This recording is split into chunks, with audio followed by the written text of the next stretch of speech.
Tolong darah baru berhenti sebentar, tolong dijemput ibu. Iya.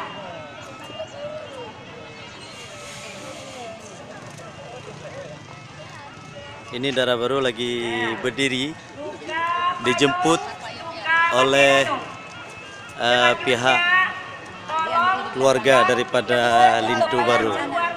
Inilah prosesi tukar ranupati adat yang sudah berlaku di bumi Aceh.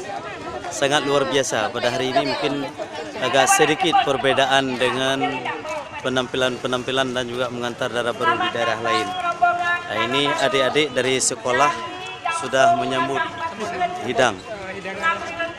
Dan juga ini mertua daripada Lintu Baru, mama daripada darah baru. Sangat luar biasa mungkin hari ini. Inilah arena sampai darah baru di bawah tenda. Tolong nak, hidang depan, hidang masuk, darah baru masuk ke bawah tenda. Sedikit lagi nak, lagi, hidang masuk, lanjut hidang ke dalam. Sedikit lagi nak ke dalam, darah barunya ke dalam sedikit lagi. Iya, di tengah-tengah nak, udah lanjut nak, lanjut sana, di atas, pinggir pelaminan nak ya. Iya. Kalau ada sini di tengah-tengah.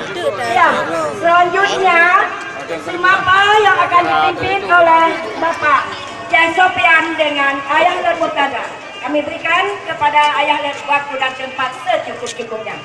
Oke, terima kasih. Syekh Sopian, mana Sopian? Tuh pedamang lah darah baru. Sedikit lagi, Bu. Sedikit lagi.